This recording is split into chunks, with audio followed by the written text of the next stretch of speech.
نحمده ونصلي ونسلم على رسوله الكريم. اعوذ باللہ من الشیطان الرجیم. بسم اللہ الرحمن الرحیم. وقال الذين لا يعلمون لولا يكلمنا الله أو تأتينا آية كذلك قال الذين من قبلهم مثل قولهم تشابهت قلوبهم قد بينا الآيات لقوم يوقنون إنا أرسلناك بالحق بشيرا ونذيرا ولا تسأل عن أصحاب الجحيم. صدق الله العلي العظيم. وقال الذين لا يعلمون، اور کہتے ہیں وہ لوگ جو علم نہیں رکھتے، لولا یکلمنا اللہ، کیوں نہیں کلام کرتا ہم سے اللہ، او تأتینا آیا، یا ہمارے پاس کوئی نشانی کیوں نہیں آتی، کذالک قال الذین من قبلہم مثل قولہم، اسی طریقے سے کہا ان لوگوں نے جو ان سے پہلے ہوئے، مثل قولہم، ان کے قول کی طرح، تشابہت قلوبہم، ان کے دل ایک جیسے ہو گئے، قد بینا الآیات لقوم یوقنون، تحقیق ہم نے بیان کی ہیں کئی آیات ایسے لوگوں کے لیے جو یقین رکھتے ہیں. انا ارسلناک بالحق، بے شک ہم نے بھیجا ہے آپ کو حق دے کر، بشیرا و نذیرا، خوشخبری سنانے والا بنا کر اور آگاہ کرنے والا بنا کر. ولا تسأل عن اصحاب الجحیم، اور آپ سے جہنم والوں کے بارے میں باز پرس نہ ہوگی. ان میں سے پہلی آیت کریمہ میں اللہ تعالیٰ نے مشرکین کی ایک گستاخانہ بات کا ذکر فرمایا ہے. فرمایا کہ یہ لوگ کہ جن کے پاس علم نہیں ہے، علم نہیں ہے سے مراد یہ ہے کہ جن کے پاس آسمانی علم نہیں ہے، آسمانی کتاب نہیں ہے. چنانچہ مشرکین عرب کے پاس اس وقت کوئی آسمانی کتاب ان کے اندر نازل نہیں ہوئی تھی، کوئی آسمانی علم، وحی کا علم ان کے پاس نہیں تھا. تو فرمایا کہ وہ لوگ کہ جن کے پاس علم نہیں ہے، اس سے یہ معلوم ہوتا ہے کہ قرآن اور حدیث کے عنوان کے اندر علم اس کو کہتے ہیں کہ جو وحی کا علم ہو. پہلے تو ان کے پاس معلومات تھیں، دنیا کا تجربہ تھا اور دنیا کی خرید و فروخت کے بارے میں وہ جانتے تھے، لیکن اللہ تعالیٰ نے فرمایا کہ یہ وہ لوگ ہیں کہ جن کے پاس علم نہیں ہے، یعنی وحی کا علم نہیں ہے. تو فرمایا کہ جن لوگوں کے پاس علم نہیں ہے وہ یہ کہتے ہیں کہ لولا یکلمنا اللہ، کہ اللہ تعالیٰ ہم سے کلام کیوں نہیں کرتا. یعنی مشرکین مکہ کو ایمان تو لانا نہیں تھا،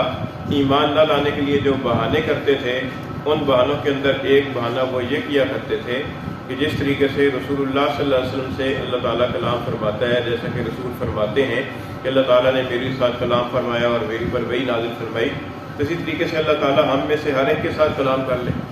ہر ایک کے ساتھ براہ راست اللہ تعالیٰ احکام دے دے. تو ایک تو یہ بات ممکن نہیں ہے، کیونکہ ہر انسان کے بس میں نہیں ہے کہ اللہ تعالیٰ کے ساتھ ہم شرف ہم کلامی حاصل کر سکے. اس کے لیے مخصوص اللہ تعالیٰ کی طرف سے انبیاء اور رسول ہیں کہ جن کے ساتھ اللہ تعالیٰ کلام فرماتا ہے، چاہے فرشتے کے واسطے سے یا بغیر فرشتے کے واسطے سے. دوسری جگہ اللہ تعالیٰ کا ارشاد ہے کہ ما کان لبشر ان یکلمہ اللہ، کسی بشر کے لیے ممکن نہیں ہے کہ اللہ تعالیٰ اس سے کلام فرمائے. اور دوسرا وہ یہ کہتے تھے کہ اگر ہم سے ویسے احکام بیان نہیں فرماتے اللہ تعالیٰ تو یہی فرما دیں کہ یہ میرے رسول ہیں، ان کا کہا مانا کرو، تو ہم ان کی بات مان لیں گے. یعنی اللہ تعالیٰ ہم سے یہ کلام فرما دیں کہ یہ میرے رسول ہیں، ان کی اطاعت کرو. اللہ تعالیٰ فرماتے ہیں کہ یہ ان کا اعتراض تھا. اور دوسرا اعتراض وہ یہ کہتے تھے کہ او تأتینا آیا، یا ہمارے پاس کوئی نشانی کیوں نہیں آ جاتی. نشانی سے مراد ہے معجزہ، کوئی خرق عادت کا. تو فرمایا کہ اللہ تعالیٰ کی طرف سے معجزات تو حضور اقدس صلی اللہ علیہ وسلم کو اللہ تعالیٰ نے کئی عطا فرمائے تھے، لیکن یہ کہتے تھے کہ ہمارا فرمائشی معجزہ کیوں نہیں آتا، یعنی جو معجزہ ہم چاہتے ہیں وہ کیوں نہیں آتا، جس کا کچھ ذکر تفصیل کے ساتھ سورہ بنی اسرائیل کے اندر مذکور ہے. تو فرمایا کہ وہ یہ کہتے ہیں کہ ہمارے پاس کوئی نشانی کیوں نہیں آتی، یعنی ایسی نشانی کہ جس کا ہم نے فرمائش کی ہے. تو بات یہ ہے کہ اللہ تعالیٰ اگر براہ راست انسانوں میں سے ہر انسان سے کلام کرنا شروع فرما دے تو علاوہ اس کے کہ یہ ممکن نہیں ہے. اگر یہ ہو جائے تو پھر یہ ایمان بالغیب نہیں رہے گا، پھر یہ ایمان بالمشاہدہ ہو جائے گا، کیونکہ براہ راست اگر اللہ تعالیٰ ہر بندے سے کلام کرے گا پھر تو ایمان بالغیب نہیں رہے گا، اور اللہ تعالیٰ کو مقصود ایمان بالغیب ہے.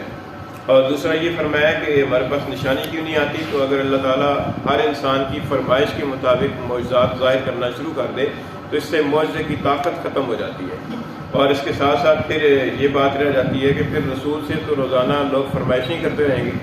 کوئی ایک آدمی تھوڑا ہی ہے، ہر آدمی الگ الگ فرمائشیں کرے گا، کوئی یہ فرمائش کرے گا، کوئی یہ فرمائش کرے گا، پھر پیغمبر تو پھر لوگوں کی فرمائشیں پورے کرنے کے اوپر رہے گا، اللہ کے احکام اور اللہ کا پیغام کیسے پہنچے گا؟ فرمایا کہ یہ ایک بالکل ہی گستاخانہ اور جاہلانہ بات ہے۔ فرمایا کہ ہم کذالک قال الذین من قبلہم مثل قولہم، ان سے پہلے جو لوگ گزر گئے ہیں ان نے بھی اس طرح کی بات کی تھی۔ مراد اس سے یہود ہیں کہ جن کا ذکر پیچھے گزر چکا ہے کہ وہ حضرت موسیٰ علیہ السلام سے انہوں نے کہا تھا کہ اللہ تعالیٰ ہم کھلا مکھلا اللہ تعالیٰ کو دیکھ لیں، تو اللہ تعالیٰ کی طرف سے صاعقہ آئی اور اس نے ان لوگوں کو پکڑ لیا۔ اس سے مراد یہ ہے کہ اللہ تعالیٰ کی شان کے اندر گستاخی اور پیغمبروں سے اس طرح کے مطالبات پہلے بھی لوگ کرتے رہے ہیں۔ تشابہت قلوبہم، ان کے دل ایک جیسے ہیں، یعنی کج فہمی میں اور بے جا ضد اور عناد میں اور پیغمبر کے سامنے گستاخانہ باتیں کرنے میں ان کے دل ایک جیسے ہیں، جیسے ان کے دل تھے ویسے ہی ان کے دل ہیں۔ قد بینا الآیات لقوم یوقنون، فرمایا کہ یہ ایک آیت اور ایک نشانی کی بات کرتے ہیں، ہم نے تو کئی نشانیاں واضح کی ہیں، کئی نشانیاں بیان کی ہیں واضح طور پر، لیکن ان لوگوں کے لیے یہ نشانیاں کار آمد ہیں کہ جو یقین رکھتے ہیں، جن کو واقعی یقین ہے تو وہ تو ان نشانیوں سے فائدہ اٹھاتے ہیں، لیکن جن کو یقین نہیں ہے تو وہ ان نشانیوں کی کوئی قدر نہیں کرتے، بلکہ وہ الٹا اور نشانیوں اور معجزات کا مطالبہ کرتے رہتے ہیں۔ انا ارسلناک بالحق، بے شک ہم نے بھیجا ہے آپ کو حق کے ساتھ، یعنی آپ کو حق دے کر، دین حق دے کر اور وحی کا کلام دے کر ہم نے آپ کو بھیجا ہے، بشیر و نذیرہ، بشیر اور نذیر بنا کر۔ بشیر کا معنی ہے خوشخبری سنانے والا، ایسی خبر کہ جس کو خبر کو سن کر سننے والے کو خوشی حاصل ہو، اور نذیر کہتے ہیں آگاہی دینے والا، وارن کرنے والا، وارننگ دینے والا۔ تو مراد اس سے ہے کہ ہم نے آپ کو بشیر اور نذیر بنا کر بھیجا ہے کہ جو نیک اعمال کریں، ایمان لائیں، ان کے لیے جنت کی بشارت دینے والا، اور جو گناہ کا کام کریں اور کفر کریں ان کو جہنم کے عذاب سے آگاہی اور خبردار کرنے والا۔ ولا تسألوا عن اصحاب الجحیم، اور فرمایا کہ آپ کی تبلیغ کے باوجود بھی جو لوگ خود سے جہنمی بن جائیں گے ان جہنمیوں کے بارے میں آپ سے بات پرس نہیں ہوگی کہ وہ ایمان کیوں نہیں لائے، بلکہ وہ جہنم کے اندر اپنے اختیاری عملی کی وجہ سے اور اختیاری کفر کی وجہ سے گئے ہیں، ان کے بارے میں آپ سے بات پرس نہیں ہوگی۔ فرمایا کہ وقال الذین لا یعلمون، اور کہتے ہیں وہ لوگ کہ جو علم نہیں رکھتے، لولا یکلمنا اللہ، کیوں نہیں اللہ تعالیٰ ہم سے کلام فرماتا، او تأتینا آیہ، یا ہمارے پاس کوئی نشانی کیوں نہیں آتی۔ کذالک قال الذین من قبلہم، اسی طریقے سے کہا ان لوگوں نے جو ان سے پہلے ہوئے، مثل قولہم، ان کے قول کی طرح، تشابہت قلوبہم، ان کے دل ایک جیسے ہو گئے، قد بینا الآیات لقوم یوقنون، تحقیق ہم نے بیان کی ہیں نشانیاں ایسے لوگوں کے لیے جو یقین رکھتے ہیں۔ انا ارسلناک بالحق، بے شک ہم نے بھیجا ہے آپ کو حق کے ساتھ، بشیر و نذیرہ، بشیر اور نذیر بنا کر، ولا تسألوا عن اصحاب الجحیم، اور آپ سے جہنمیوں کے بارے میں بات پرس نہ ہو۔